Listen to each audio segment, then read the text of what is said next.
Hi, I'm Mac McCarthy, and I help people with their breakups. And today we have a really interesting topic, or a broad topic, or a topic that, I don't know, a lot of people ask in breakups, post breakups. Shit, they even ask it when they're in the middle of the relationship and everything's right. Do you still love me? Sounds like a simple question. And if there's hesitation, you're like, oh, okay, I got the answer. So if you like this live stream, throw me a like today. If you don't, that's just fine. It's better to not like it than to be neutral. At least you have an opinion. If you want to book a live coaching session, go to writemac.com. We could talk on Skype, or we could talk on FaceTime, unpack your breakup in an hour, 2 hours, 3 hours. If you don't find it useful or helpful, I will refund you your money. Never had to do it, but I do offer that. And if you want to send in your personal breakup story and get a private video response for your eyes only, that's also available, or a YouTube response. Let's get into it. Do you still love me? Do you still love me? Do you have to ask the question twice? I hope not. What does love mean to you and to them would be the first question before that question's even answered. Because the definition of any word really is up to the individual. We go to a dictionary to find meanings. Oh, what does that word mean? Food. If you ask someone, what does food mean? Think about this. I'm going somewhere with this early. If you ask someone, what does food mean? Someone would go, well, it's food. Everyone should know what food is. It's the stuff you eat. Someone else might go, oh, an example of food would be pizza, tacos, beef.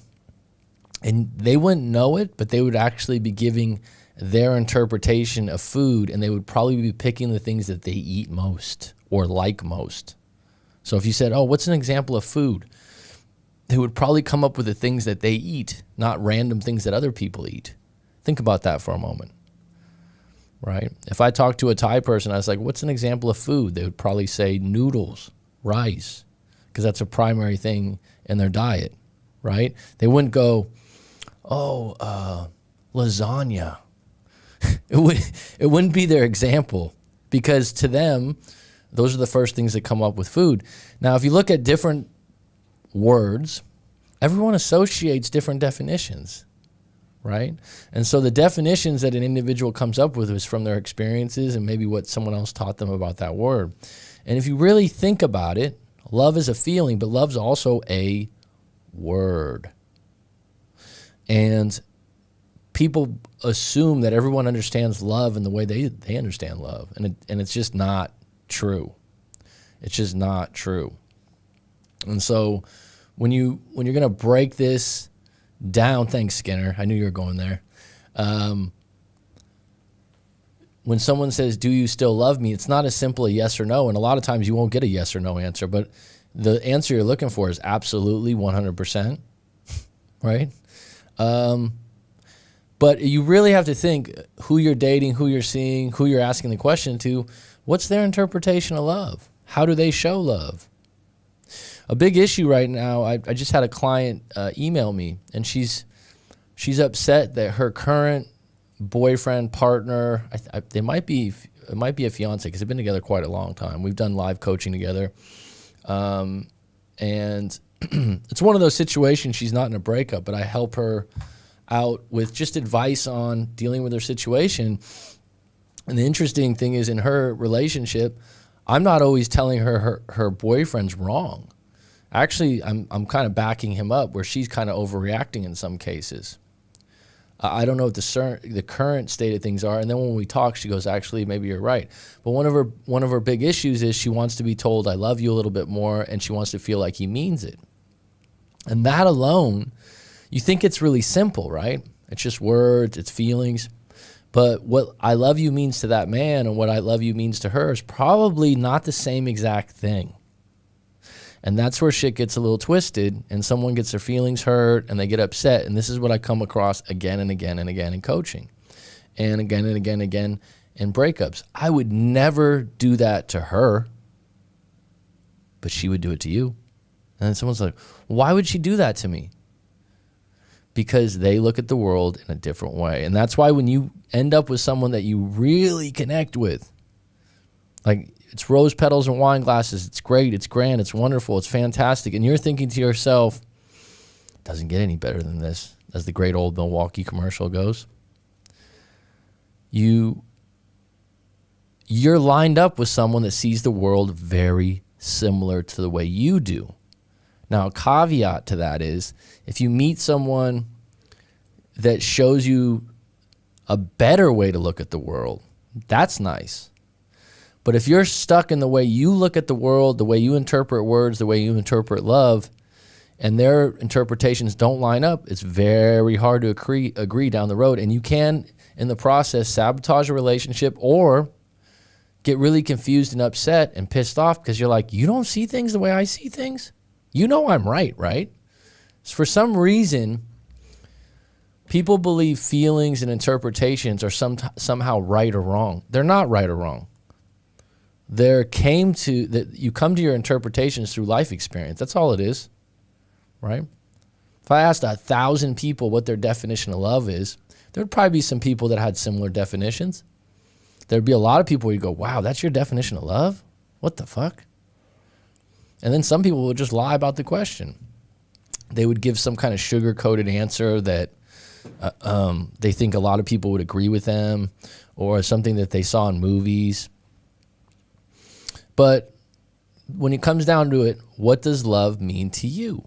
What does love mean to them? And that's kind of the discovery mission when you first start out dating or seeing someone that's probably not going to become visible or evident, I don't know, till down the road, right? Because it takes time to figure that out. It takes time. And people will surprise you. And there'll be some kind of situation or experience where like, damn, does this person even love me? A good example would be if you're sick, you're in a situation where they have to, come to your bedside for a week. Maybe it's an operation of some sort. I always knew that. I remember when I'd get the flu or something like that, I'd always appreciate a good girlfriend bringing you soup, giving you a hug even though you're sick. That kind of thing really stood out to me as like love. But to someone else, they could, a friend of mine was just telling me that one of his, it's his ex-girlfriend now because he just broke up with her, was saying that one of her good friends was in the hospital. I forgot what he said had happened to her. But she's, bedside. And he said he was going in there every day to bring this woman lunch. And he goes, my girlfriend that's better friends with her than I am doesn't have the time of day to go by there. So he's like, why? I can't believe that. So he told her, you're not even going to, Susie's room for the hospital. I go there every day. That's a classic example of you should do what I do because I'm better than you. And from the outside in, you're like, oh, yeah, like everyone should visit their friends in the hospital. That makes a lot of sense, right? But the reality is maybe that individual doesn't like hospitals because when they were young, they had a parent pass away in a hospital. That would make a different interpretation, right? The person might be going, it's not about visiting my friend. It's about the fact that when I go into a hospital, I get a really icky feeling. Now my friend could tell her, well, you got to overcome that because this is what you have to do and you have to be there for your friend. He's not understanding the situation because he's never been in her shoes. And this is where when you come back, do you still love me? What does love mean to you? What does it mean to them? It's two different things. What really works is when you feel like, yeah, we're on the same page on this love thing and you can feel it. You can feel it. The question always is, though, if you have to ask, do you still love me? There's a good chance the question's already answered in your head. Because someone that really loves you, and unfortunately in the world, not everyone has their mother, so I'm not going to say mom for everyone. Not everyone has their dad. But just an example, your mom, your grandma, your sister, your brother, maybe even a teacher, maybe even someone that's close to you, your priest or something like that. And you feel like, yeah, they love me. Would you ask them? Would you say, hey, Mom, do you still love me?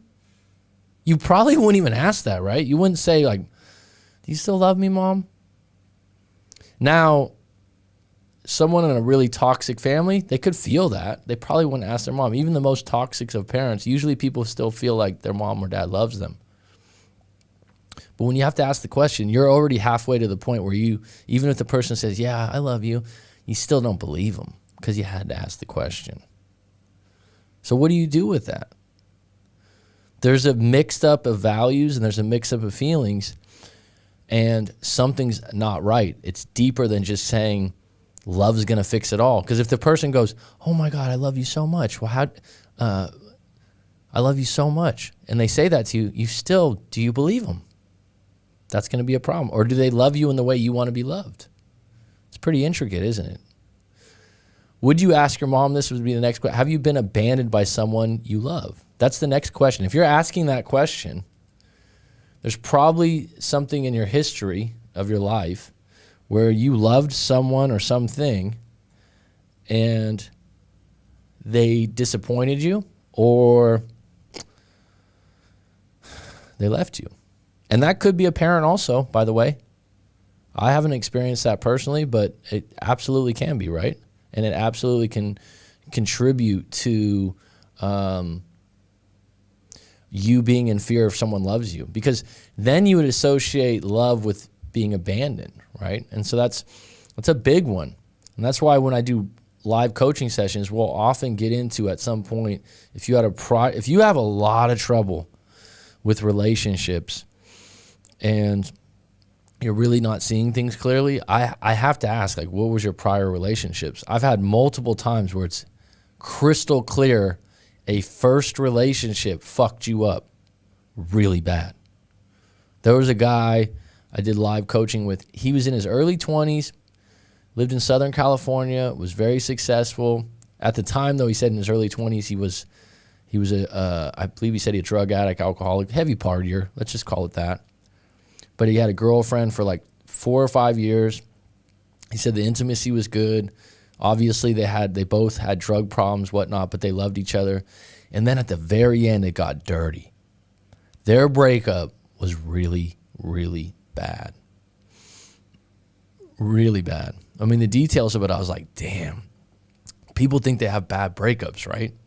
They really think they have bad breakups. But this breakup, he said they were arguing in the car and she smacked him in the face, right? So someone's like, oh, that's abusive. I've been through abuse before. But then they got into an altercation where no one was beating anyone, but no one was beating anyone or anything like that. It's inexcusable to hit each other, but she hit him pretty hard, right? And then she said very strongly, nobody likes you. And now someone might think like that's just kind of an innocent comment, right? Like, it's pretty fucking mean though to say that to someone that's like your 4-year boyfriend or girlfriend, and like the way she said it to him, it stuck with him. And he had some insecurities from when he was a young kid. He had a father that was in and out of jail. He had some history that he shared with me. And this is what we'll do in live coaching sessions sometimes. We get a little deep. And he was just unpacking it with me. But that moment, fast forward to when he was talking to me, this was when he was like 23, 24 years old. He was 33 years old. He hadn't had a relationship since. So 10 years he went without a relationship after that breakup. He said for like the next 2 or 3 years, he continued to kind of be an alcoholic and a drug addict. And he got out of that. He really got into fitness. He got into, healthy food and stuff like that. And by the time he got to me for his coaching, he had a 4-year friendship with a woman he was attracted to. So someone says, oh, you got friend zoned. He was 4 years with this woman that he had went to grade school with, that they were like really good friends, but he couldn't tell her he liked her. And they finally got to a situation where she said something in regards to being attracted to him. And so he took that as like, oh, you're attracted to me? Let's be boyfriend and girlfriend. She was like, whoa.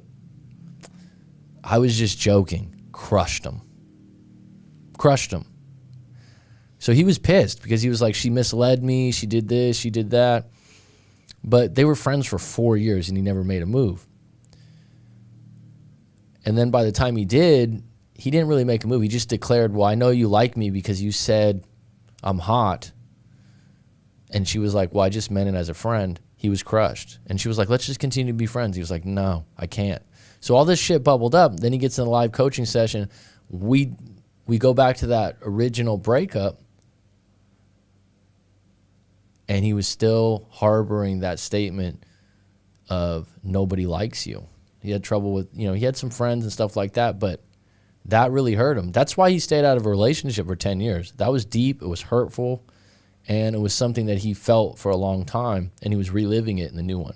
I'm proud to say that this same individual, unfortunately with what I do, I can't just put people's names out there or make a video of them liking the product. But he has we did multiple live coaching sessions, and then currently he has a new girlfriend that he's very happy with and he's living with. And he just needed to unpack that and realize that statement and that traumatic breakup was just a moment. And his interpretation of love was pretty twisted too, because he had a really bad childhood. Nobody could know that without knowing him. So let's get to the next part. What's the highest level of love? It's called unconditional love. It's usually what you have for your family members and your pets. That's why people like cats and dogs. Because a cat and a dog will not be like, hey, you didn't feed me. I'm never going to talk to you again. I'm never going to lay in your bed again. Right? A cat and a dog, it's pretty unconditional. They're not going to leave you. Right. They might be upset if you hurt them. Yep. Or you don't feed them, but it's pretty much they're going to be there for you. And hopefully you hope many people's families are like that, but not all are. But that's the highest level of love. Mm-hmm. And if you look at couples that stayed together, like that are grandma and grandpas, and they bicker and they fight and they argue, they actually have unconditional love usually. Like at 40, 50 years, it's kind of like, okay, I'm never going to leave you. Mm-hmm. You piss me off sometimes, but we're both 80 now. So nobody's going to leave. We're both 70 now. What would be the divorce rate for someone in their 70s? Probably pretty low, right? It's like, you know what I mean? Mm-hmm. It would probably be really, really, really low. And that's because it's built-in unconditional love at that point. It's like, I'm not going to leave you for any reason. That's the highest level of love. And I think that people in their 20s, 30s, and 40s, it's very hard to get to that level for some people because they've been burned by love, they've been hurt by love, and so their interpretation of love is a little bit negative and they're scared. And so when someone gets into that love word or feeling, it's uncomfortable for them. It's very hard for people to get to unconditional love if they've had conditions before where it's been broke. Because it's kind of like, it's like you follow these rules of love, like marriage. Marriage is like, to death do us part, I'll never cheat, I'll take care of you for sickness and health. Those are actually big fucking promises. Like, those are big promises, right? And you're basically saying, what you're not doing is going, in this marriage, I'll do all these things, no matter what you do. That's the difference. It's like, actually, well, if you do this, actually, I can't stay with you any longer. Like, that's not discussed in marriage. So it's never unconditional in that sense. But when you get to a point of unconditional love, it's totally different, right? And think about the things that you unconditionally love. It's usually your pets. Hopefully it's your parents and family members, right? Can love fluctuate? Fluctuate means, can it go up and down? Can you love someone more in a moment and then the next day go, God, I can't believe my dad said that or did that. And then you somehow like feel a little less love for them in a day. I think you actually can do that and still love the person. Doesn't mean you don't love them. It just means that like in a moment you're like really upset. And I think when you're in a relationship, like breakups, you absolutely fluctuate a lot. Like you go up and down with it. Doesn't mean that you don't love them. It just means the level of love goes up and down, just like human emotion. And then someone gets caught up in, I love you so much, and you're not showing me enough love because I show you more. I had another coaching client like that a while back. He was really caught up on the fact that he was a romantic and he was such a good boyfriend, and he did everything for his girlfriend, but she didn't love him enough. She didn't do enough for him. But when we broke down the coaching session, she was more busy. She was going to school. She was getting her degree. She had a full-time job. She was living with her college roommates. This kid was living with his grandma, and he had a job he didn't like, that he hated. He wasn't going to school, but he kind of wanted to go to school. His grandma was still making him meals, like still taking care of him. He admitted that to me, and he was like 22, 23 years old. So he got all this unconditional, strong love from his grandma. He was very spoiled by her. And so when he got into a relationship, he was kind of like, well, why isn't this girl being that way with me? And then the girlfriend eventually left him because she was like, this is just too much pressure. I can't win with you. Because his definition of love was to be treated like a little king, like his grandma did for him. And they broke up multiple times. Can you love someone more in a moment? Yeah. It's just like, have you ever admired someone in a moment where you're like, wow, I'm really proud of what my dad did, or I'm really proud of what my girlfriend did. You look back on moments and you're like, wow, that was a great moment. Moments can't be sustained forever. You can't have like you just keep going with the love all the way up. It's going to be a moment where you're like, wow, that was really timely, and it's usually timing too, that someone says the right thing or is there for you. And those are the moments that come and go. Do you ever this is a really good question, and I'll get into the live stream in a moment. Do you ever stop loving someone you once loved a lot? Because this comes up all the time. People go, we'll never be the same. We'll never see each other again. They never usually say they'll never love me again. They don't usually say that. You know if you were in a relationship and you're like, I know my girlfriend loved me. I know that. For me, I'd say like, yeah, easily, absolutely. When I was in my relationships, yeah, love was there. On what level or what acceptance, that's up to other spectators to decide. But the reality is, I don't know. That's a really good question, because that's where, when you're never in contact again, when you lose sight of someone, when you don't talk to them anymore, do you stop loving them?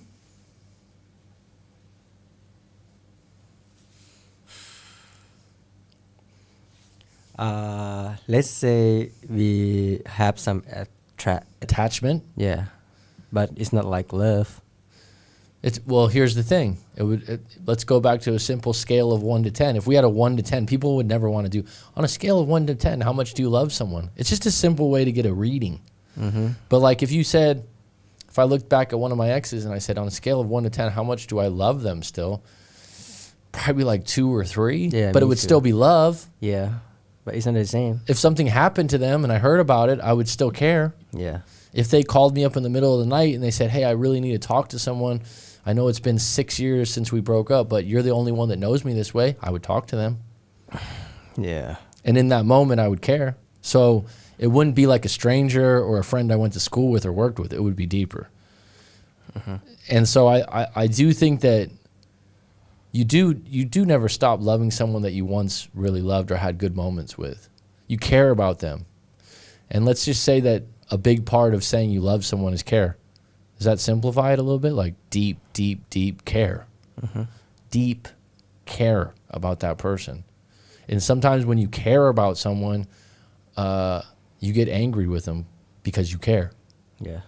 Now, the ultimate thing that just shows someone they don't care is someone that ignores you, right?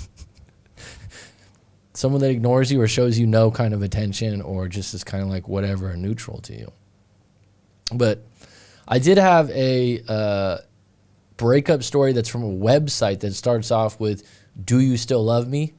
And the great Danny's helped me out with researching some breakup stories from websites. And I thought it would just be interesting to pull some of these stories off the web that aren't sent in and see how they're written and how they're displayed. Let me get into the live stream real quick, and then we'll go to this story. What's up, Rob? How you doing, bud? Brand new Skinner. congratulations on the surprise pick of the draft with Patrick Williams. That was shocking, but I hope it works out for you guys. Windy Dawn, always a pleasure. Klay Thompson, yeah, it's a bummer for him. It happens, man. He was on a good run for a long time because he's one of the Iron Men. Wiseman, the new Klay. I don't know if he's going to be Klay, but that's the pick I wanted. Happy that I finally caught a stream. I've seen many guys use the "Do you still love me?" Depends on how it's delivered, but I've noticed it usually doesn't go well. Love sucks. Wow, that's poetic. Sotero67. Someone just put in the comments all this negativity towards women are just gold diggers, women are just this. And that just screams to me that's what happened to you. Yeah. That's not what happens to everyone. When you get those, that kind of speaks volumes. What about the answer? Yeah, I guess I do love you, or I kind of love you. I mean, I've never I've had breakups. I've had relationship arguments. I've never ever in the middle of a argument be like, "Do you still love me?" That was never like a question. If you don't ask, you already know they don't. If you have to ask, I agree. Warriors also got Nico Mannion from Arizona. Yeah, that was a good late pickup. He was actually picked in some lottery picks. Real love is permanent. Doesn't mean things will work out, though. That said, many confuse limerence with love. I hope it pans out. Didn't know about him before we drafted him, but I heard he impressed a lot of teams. Hope Wiseman isn't just a lob threat for you guys.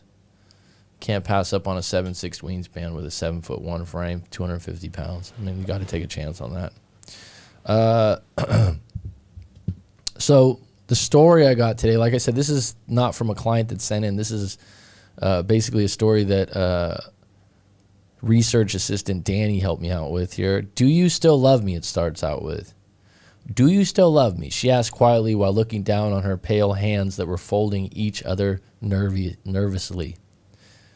There was a short pause before he answered, and she did not dare to look at him to see why his answer did not come immediately. After a few lingering seconds, he answered her question. I'm actually not really sure, was his faint answer. She looked at him and tried to keep the emotions at bay as his oh-so-blue eyes met hers. Then I guess it's time we break up, she stated with a heavy lump in her throat, making it difficult to speak. Isn't it interesting how different a story like this sounds from ones that people actually write? It's more book-written, huh? Yeah, I guess so, he said simply. She got up and left quickly. After they said their goodbyes, it was awkward. Awkward and sad. It was awkward because 3-year-long love story between these two people had just ended, and they would have to go back to being strangers to each other. Well, right there, you don't have to be strangers. That's a choice. From lovers to strangers with memories, what were they going to do now? They had been such a big part of each other's lives for 3 years. Could they just let each other go just like that? Although it is what you have to do. Here's where I come across this a lot in coaching sessions. People get into this moment where they go, I have to do this. I have to. Now, if that's the kind of language that motivates you, then use it. Most people don't like have-tos, right? If I tell you have to do something, Aleph, do you like it? It's like, you have to do this today. Maybe if I'm paying you money and I'm your boss, and you're like, I'm telling you have to do something, but it's also it's also comes with a reward of maybe getting paid or something like that. But most of the time, most people don't like I have to. Is that true?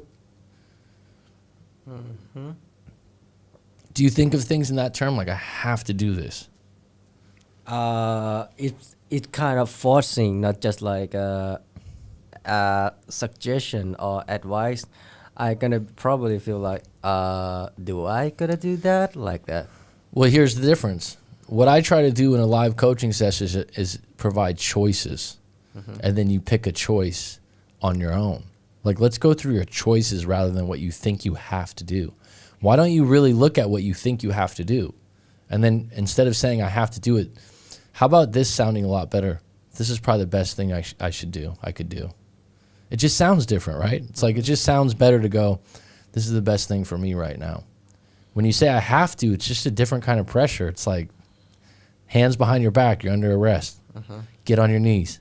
Have to. Gun to your head. Yeah. Have to, right? Freezing. Yeah. Totally different, right? Yeah. It's like in Thailand, we all ride motorbikes and we'd call them scooters in America. You're supposed to wear a helmet. You have to wear a helmet or you'll get a ticket, right? Isn't it better to be like, you should wear a helmet because if you hit your head on the ground, you could have brain damage. Different way to look at it. That's a lot more serious, right? Like you say, oh, I have to or else I'm going to get a ticket. Very negative, pushy. It associates you with police that you don't like, right? And then a lot of people go, oh, I'll just keep a helmet on the side and then if I see police, I'll put it on, right? Yeah. But if someone shows you a picture of someone in a bad accident and they hurt their head bad, you might go, okay, it's best I wear a helmet for me because I don't want that to happen. Totally different way to look at the same thing and then maybe be more at peace with your decision. So when someone starts using this, like, although it's what you have to do, that being said, some people like have tos. They like that kind of language. You got to learn yourself what you like. They could not text each other every night anymore to ask their day and had been to ask how the projects in school were going or say how much they miss each other. The kisses, hugs, the jokes, the conversations they had, the intimacy between them was gone in less than 5 minutes. See, that's dramatic shit. That's just highly dramatic woo-woo. So we're together for 3 years. We had hug, kisses, jokes. We're together, and in 5 minutes, it's all gone. That's bullshit. It's not all. You're gonna circle back to that in your memories again and again for the next month, 2 months, probably a lot. You're not going to just in 5 minutes go, we broke up. We have to move on. So all that stuff's erased. I remember when I had my bad breakup, I remember wishing that you could like go on a machine and they can blank your memories. There was have you ever seen that series Heroes? Yeah. Did you know? And they all had like a different power. Yeah. You remember that? And they had like one girl could fucking fly, someone else could like shoot fire, and these were real people, right? No one knew that they had these powers, right? And there was one dude that his power was like if he looked at you, he could erase your brain. He could erase your memories. Yep. And I just was like, I remember though, I was like, God, I wish I could just erase my memories. Yeah, because I was just, when it was going through your head, you're like, fuck, man. I'm tired of thinking about this shit. Is there a way we can just, that would be so popular with a lot of people, right? If they're like, yeah, can you just, what do you do with your computer when it's not working fast? You clean out all the files, right? Like you just delete everything.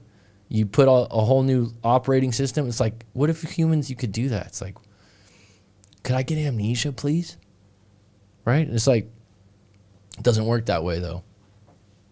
Doesn't work that way. So they were not a couple anymore and had to adapt to being themselves without a partner they know will love and support them always. They had to let each other go. After all, it is called a breakup. Wet. Everything is wet. I was like, wow, that's pretty dirty. Her face, her hair, her clothes, her pillow are wet. The tears are everywhere. The pain is everywhere. There had been so much crying all day, and it never stopped. It was like tears never wanted to stop, streaming down her face, onto her neck and pillow. The ache in her chest that had started earlier had grown, and it now felt like someone was pulling all her insides, twisting them painfully. She tried holding everything together to end the hurt by hugging her stomach and chest, but it failed to work. The pain was determined to stay. She was still trying to numb the pain by holding herself, determined that it will help sooner or later. It won't. She cries and cries until her mind and body are both too tired to continue, and she falls asleep from exhaustion. People write a story compared to when someone writes in their real like story. Will? Yeah, compared to, and this is where people get caught up in like, oh, they read some shit like this. They're right? crying. This is useful right now reading this, by the way, because it's a good example of someone writing something and fluffing it up and making it way bigger than it is. He could have just said she was crying and she's hurt by the breakup, but it's like wet and pillows and da-da-da. It's like drama. She drifts off into a numb, dreamless sleep. Her tears start drying up, only to make her hair and pillow harden from the salt and her face swollen, red and sensitive. There is no pain in sleep. There is only a soothing nothingness to keep the pain and hurt away for only so long. Waking up that moment when you just wake up from a long sleep and you are blissfully unaware of everything going on outside of just that moment. All the hurt and sorrow and all the world's problem in that moment, right after sleep, none of it exists. And then the moment is gone. Merely a second passes until she opens her eyes and everything comes flooding back to her. The twisting pain inside her, the feeling of emptiness in her heart, and the stinging in her eyes from all the crying. One thing that does not come crashing back is the tears.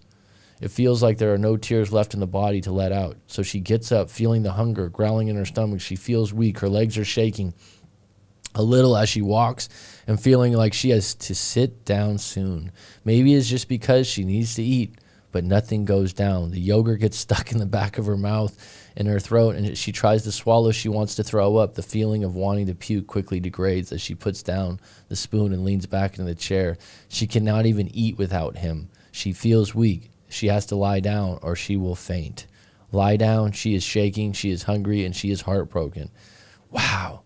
That's deep, man. That like makes me sad, and I know it's bullshit. Right? I know this is not like this is how an interpretation of events. Yeah. Like someone it's a painter writing a picture. It's like when I watch TV now, there's so many shows that are so fake. Does anyone have you guys ever watched CSI? CSI. CSI is like I think that's so incredibly fake. Sorry. But I don't know if you like the show or not, but I'm just saying like it's just I had an uncle that was an ex-police officer, and he's like, you don't just like crack cases of murderers in like 30 minutes, and find the clues and the dramatics of it. Oh, CSI? CSI, yeah. It's just, if you watch that show, it's just so fake to me. Shaking, feeling weak, nausea, and all are symptoms of a broken heart. Time will pass. They say time can heal all wounds. She will start eating again. She will run out of tears to cry, and she will be able to sleep without crying herself to sleep. The pain she feels in her chest throughout her body will slowly dim out into emptiness. She will smile again. She will laugh again. And it will not be because he made her smile. It will be because she is happy. She will accept that it is over between them, accept that she is on her own now. She will be okay with that. She will learn to live without him, and she will know that she can be completely happy without him in her life. This is written by Scriven of Emma Koski. I don't know where that is. I can put the link in the show notes below, but just amazingly dramatic. It's almost exhausting to read it, where you're just like, whoa. And it's like, if you're in a breakup and you read this, you'd go, oh God. It's true. Yeah, just say you're fucking sad, It's like how different is that than when someone writes their story and you're like, oh, this is a real story. You can just tell by the way it sounds, right? It's like, oh, the English isn't perfect, the grammar's not perfect, but like she could write a song. Yeah, it's like a song or a movie, right? It's like, and it's like, it's supposed to be really sad, but at the same time you're laughing because you're like, wow, this is just, it's not that sad. Come on. Someone cry and then all the room is flooding by her tears. Wow. That's how the image into my head. Well, a lot of times when I do coaching sessions, especially with men, because it's probably about 60-40. It's about 60% men, 40% women. But sometimes it's more than others. It just depends on the month. But men, while they're going on about something, and most men, I haven't experienced a guy be this dramatic. Like I was on the pillow with tears flowing down. Like no one's going to sound like they're fucking Hamlet or Shakespeare when they're telling their story, right? So it's like, I just cry all day. Yeah, just like that. But they'll be like, man, it just fucking hurts, man. Yeah, I'm fucking sad. Yeah, like fuck. Like I just like if she's dating, this is one of the all-time ones. Like she's dating someone new, and it's like, the fucking guy's got tattoos on his neck. He's a loser. He's this, he's that. And then the guy will be like, if I see him, I just want to fucking kick his ass.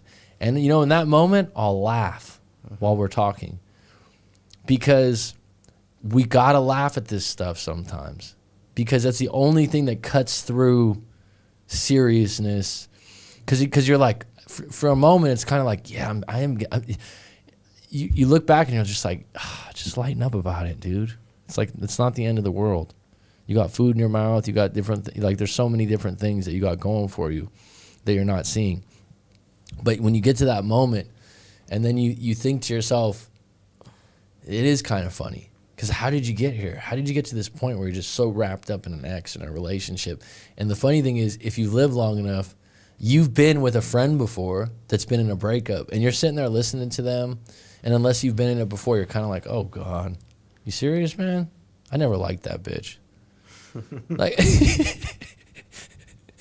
like that's literally how a buddy feels. Like, I never even liked her. Like, dude, how could you choose her? Yeah, that's the attitude. It's like, that's why you should talk to a breakup coach, because one of those buddies can crush you inside. Like, it's your good friend, and he'll just be like, yeah, you know what? Just lose her. Let's go out this weekend. We'll find someone else. And inside, you're just melting because you're just like, God, you don't get it, man. You don't get it. That's why it's good to talk to myself or someone else and just get everything out without being judged or feeling weak or needy, and getting some kind of reassurance that you're not crazy. Because that's the other thing. If you've never, one of the things I went through when I had to break up, I was like, God, I've always been, I've had some ups and downs in life. I've been sad, but I was like, I've never been this sad, never been this upset. Am I going nuts? So when you talk to someone that had been through it before, you're like, okay, shocking. One of my buddies that's a tough guy, ex-linebacker kind of thing, they'll be like, oh, shit, dude, I remember I went through the same thing. And then you're like, okay. This just reassures you that you're not crazy or nuts, right? That you actually are human and you're just going through a human thing. All right, folks. So I got to my point there 40 minutes in. I think you know what I mean. Basically, do you still love me? If you have to ask, you kind of know the answer. And even if they did answer yes, you probably would still question it. You probably would still be like, I'm not sure, right? But here's one thing that came up in a live coaching a couple of days ago. And this guy had a situation where he's broken up with the same girl twice. The girl broke up with him twice. And it sounds like she loves him. They're highly attracted to each other. They have good intimacy. They have a lot of good connection. And then something will happen, and she starts to question things. And then she feels bad that she's questioning the relationship and her feelings. And so she thinks, well, maybe I have to break up. But if you're in a relationship for 2, 3, 4 years, you're going to have moments where you're going to be like, damn, it would be nice to be single. That doesn't mean you break up, though. That's just one of those thoughts that floats in your head, just like when you go, it would be nice to have some fucking tacos right now. You don't control the flow of thoughts in your head. You just control what you do with them. Do you ever, like you have a thought come in your head or a memory, and you're like, oh, where'd that come from? Mm-hmm. Like you're not controlling your brain the whole time. Yeah. Right? Something comes in, you go to the beach, you see a really good-looking woman in a bikini, she smiles at you, and you think, damn, would be nice to be single. But you're just assuming that woman would be interested in you. Mm-hmm. But you have a moment, right? But you have a good girlfriend, you've been with her a while, you don't leave her. You don't break up with her. You don't tell her, hey, I saw this really hot girl at the beach today, and I just want to let you know that I had a moment where I thought it would be nice to be single. Just want to let you know. No, you wouldn't do that. But you deal with it, and you're like, yeah, just a moment.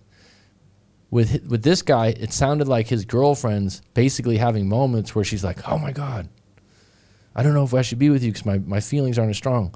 Maybe we should break up then. It's like, no, that's part of being together. It's like you have those moments, you have those thoughts, and they're like, actually, we've been together for a couple of years. We get along really well. You love me. I love you.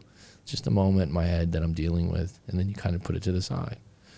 Breakup should be about something serious, not like some serious problem. They shouldn't be about, oh, I'm just not sure. I'm just not sure. You're never going to be completely sure 1,000% of the time about most things in your life, except for math. 2 + 2 is 4. That's it. That's the only things that are like, wow, I can definitively answer those things. All right, Pete, good to see you. Philip, good to see you. I think we'll be doing a coaching soon, Philip. Does anyone have any questions or topics you want me to touch on in the next couple of days?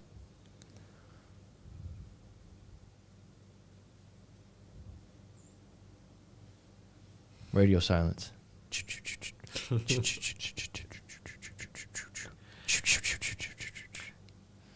What do you think? Is there a topic you want me to touch on in the next few days, Mr. Aleph? The topic about the next few days, I never think of it, but it's like, Do you have a burning topic? yeah, it's nothing in my head now. Wow, it's nice to have blank head, huh? Blank. It means you don't have a lot of stress going on right now. There's a lot of peace when you can. You're meditating while you're talking, huh? Mm-hmm. What are you thinking about right now, Aleph? Nothing. Wow, that's good. You're really lucky. Cluster B. What does cluster B mean? Is that the same as being bipolar? I'm not familiar with it in that sense, Pete. Maybe you want to. I'll send you an email, Pete, and maybe you can talk about it on the next live stream. On again, off again relationships. That's something I can talk about. On again, off again relationships. Absolutely, we can do that. Yeah, Pete. Maybe you can educate me more on cluster B. I'm one of those. I'm a breakup coach. I believe I'm good at what I do. I don't know everything. Like cluster B, I wouldn't know how to deal with that. I think you mentioned it in a comment recently. About next topic, sorry. Go ahead. It's like, do you have a story about dumpster, like someone who leave their ex, like that point of view, why they leave like that? Oh, you mean the where, story where you're the spectator? It's not your breakup; it's your friend breakup. And the one who dumped her like that, that's how we call dumpster, right? No, dumpster is something you put trash in. So, yeah, I can see how you would think dumpster, but dumpster actually means like a can that you put trash in. Trash can. No, dumpster is it's a huge trash, one of the huge ones for restaurants and stuff. Mm-hmm. So you wouldn't call yourself the dumpster. Forgive Aleph because English is his second language. So sorry. No, you don't have to say sorry. You don't have to say sorry. Everyone understands. Someone that didn't know that English was your second language was like, what is he saying? Where you dump them, yeah. Mm-hmm. Well, How you call that? A person that dumped that person. That's funny that you'd say dumpster because that would make sense the way you're saying it now. Mm-hmm. I don't know if you'd say the dumpee or the dumper. I don't like those terms, but you could just say you dumped them with the ed past tense. So cases where you dumped them, they didn't dump you, because a lot of people that come to me are the ones that usually someone left them. I just don't like the word dumped. Okay. But it's a common word. It's a common word. Dump also means crap too. Narcissist, borderline personality, these types actually cannot love. That part of the brain doesn't work. Lubu 1K, my ex is still keeping me unblocked on Instagram and is spying on me now. How do you know? Do you have any evidence? Yeah, how would you know that they're spying on you? If they're unblocked, that doesn't necessarily mean they're spying on you. You could just be unblocked, correct? It sounds like that's confirmation bias. That means that that's what you hope is true. Mm-hmm. And you're still entangled with them and what they do in their free time, which isn't going to help you move forward. I would take the bull by the horns and maybe just block them. I had a situation a while back where there was someone I was dating. This is a while back. I was dating. We were into each other. We had a really good chemistry. Went out for a while. And then she was kind of like, I just can't do it right now. I have too much things going on. I'm busy. I'm this, I'm that. I'm like, okay, that's fine. I get it. You know, it wasn't personal. It was timing. She had a bunch of other things going on in her life. And then she would text me, and then it would come up again like, oh, I'm just too busy, all this, you know. And then I finally just went, well, I'm just going to block her, because I don't want to be the one that has to answer to your problems all the time. Like in other words, like, oh, things I just can't talk to you right. It's like everything's for you then. It's like, so I just blocked it, and then that way I don't have to deal with it. I don't have to deal with the up and down. If I were you, Lubu, I'd just block her. Why be wondering? Because you don't know if she's spying on you. You just know that you're unblocked. These types actually cannot love. Well, yeah, maybe I'll have you come on and talk about it a little bit more, Pete, because that's there. I can go and do a bunch of research online about these kinds of things. Borderline personality. I can read some articles, and then I can come on and go, wow, I actually know. I think the best experience with that kind of stuff is, have you been with someone like that? That's actually clinically proven to be that way, that the doctor actually told them that they were that, not you reading something online and then going, yeah, they're a narcissist. I mean, because that's one of those things. It's like, okay, like according to who? You? Like, because you don't like them anymore? Not you, Pete, but you know what I mean. So we got cluster B topics: on again, off again, relationships. That's a big popular one. What do we got here?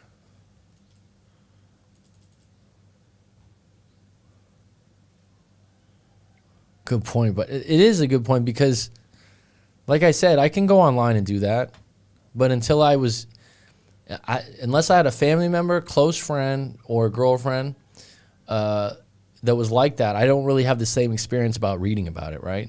Like, it's like, for example, when someone says, don't psychoanalyze your ex. Don't psychoanalyze your ex because you're not an expert, and also you're highly biased to make them look bad if you have anger towards them. I don't think that's a lot of people do the attachment theories.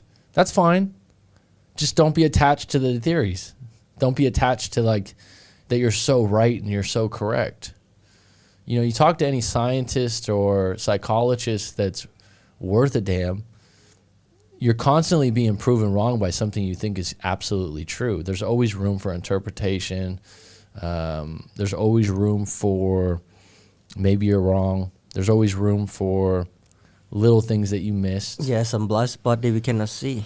Good point. Yeah, there's something to the story. Like I said, one thing I didn't realize when I was younger is you just look at someone and you go, oh, wow, why is this person depressed? Why the world's so great? Like, why are they acting this way? You didn't live their life.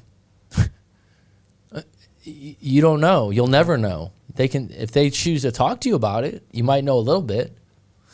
And so the only thing you can do is like try to be compassionate and understanding and listen, but you'll never know exactly what they did because you never walked in their shoes. And so when you get into these modes, like when you're, like I said, when you're younger and you're just judging people, and we all judge, by the way. Everyone, I don't judge. We all do it instantly. It's human. So when you feel something with a boy or girl, it does mean you judge them too, because you like how they are, right? Because we like their outlook. Because they look good. That's why. You mean judging a woman if you're attracted to her? Yeah. It's kind of judge too, right? Yeah, but judgment would be, you're rating how good looking someone is. Yeah, that's the kind Attraction of is a judgment. Attraction is a judgment. Sure, it's a judgment. You're doing it. You just don't want to get to a point where you're judging someone. Attraction, they say, is not a choice, but it's still an opinion. Yeah, could be. Yeah, right. Me and you can go to you, Danny. We can all go out, and I could say, "Ooh, did you see her?"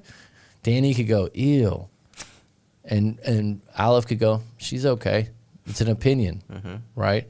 It's a judgment and an opinion. But what happens with people is they believe their judgments are absolute truth. That's where people get in trouble, because judgments are opinions most of the time. And then they tell everyone like, "This is how you should think, because this is how I think." It's the reasonable person doesn't do things like this. All right, folks, it's been good. It's been grand. It's been wonderful. Thanks for being on. Rockstar, on again, off again. I think we can do that tomorrow. I think that's a good topic. On again, off again. I think I have a couple videos on that, but we could definitely unpack that in a live stream. And Pete, maybe down the road I'll get you on to talk about cluster B and some of those things, because I think you've got a little bit more experience in it, and I respect that. how you deal with it, whatnot. But that sounds like something that if you're in those kind of relationships, you really have to ask yourself what kind of, because people try to fix things when they love people. And so those are things where, like, if you don't have the experience, you're not going to fix. You're not going to fix it. All right, folks, thanks for the likes. I will see you mañana, tomorrow.